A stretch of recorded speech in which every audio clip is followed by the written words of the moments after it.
মঙ্গলবার দুপুর ৩টার পর হঠাৎই উত্তপ্ত চট্টগ্রামের মুরাদপুর এলাকা। কোটা সংস্কার আন্দোলনকারী ও ছাত্রলীগের সংঘর্ষে রণক্ষেত্রে পরিণত হয় এলাকাটি।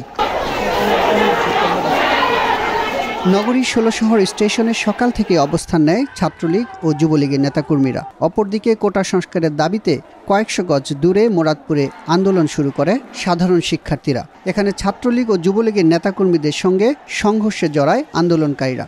এতে আহত কয়েকজনকে চট্টগ্রাম মেডিকেল কলেজ হাসপাতালে নেওয়া হলে ৩ জনকে মৃত ঘোষণা করে চিকিৎসক। প্রায় ৩০+ গুরুতর গুলিবিদ্ধ হয়েছে এবং গুলিটা কি ধরনের গুলি, এটা কি ডাইরেক্ট গুলি নাকি সিটা গুলি বা কোন ধরনের গুলি এটা আমরা জানি না। তবে গুলি করছে সরাসরি ইয়ার মাধ্যমে পুলিশের উপস্থিতিতে। ছাত্রলীগের আমাদের উপর অতর্কিত হামলা করে, জনসাধারণের উপর হামলা করে। আমি একজন সাধারণ শিক্ষার্থী, আন্দোলনে আসি এবং আমাকে অতর্কিতভাবে হামলা করে।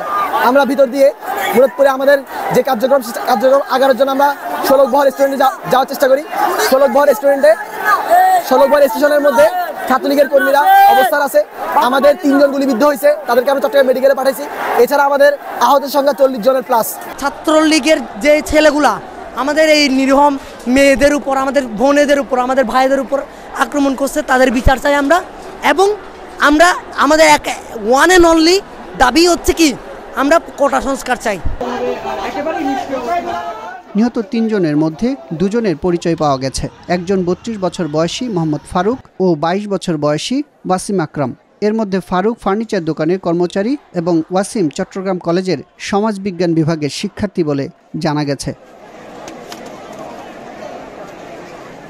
এদিকে কোটা সংস্কারের দাবিতে দুপুরে মিছিল নিয়ে রংপুর শহরের লালবাগ এলাকা থেকে ক্যাম্পাসের দিকে যায় আন্দোলনরত শিক্ষার্থীরা। মিছিলটি বেগম রোকেয়া বিশ্ববিদ্যালয়ে প্রবেশের চেষ্টা করলে বাধা দেয় পুলিশ। এ সময় পুলিশের সঙ্গে আন্দোলনকারীদের সংঘর্ষ শুরু হয়। শিক্ষার্থীদের ছত্রভঙ্গ করতে রাবার বুলেট ছোড়ে পুলিশ।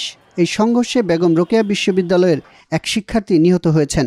নিহত আবু সাইদ ইংরেজি বিভাগের 12তম ব্যাচের শিক্ষার্থী ছিলেন। তার বাড়ি রংপুরের পীরগঞ্জ উপজেলায়। বেগম রোকেয়া বিশ্ববিদ্যালয়ে কোটা আন্দোলনের সমন্বয় কমিটির সদস্য ছিলেন নিহত সাইদ। এছাড়া রাজধানীর ঢাকা কলেজের সামনে কোটা সংস্কার আন্দোলনকারী ও ছাত্রলীগের সংঘর্ষে নিহত হয়েছেন অজ্ঞাতনামা এক ব্যক্তি। তাৎক্ষণিকভাবে তার পরিচয় নিশ্চিত করা যায়নি।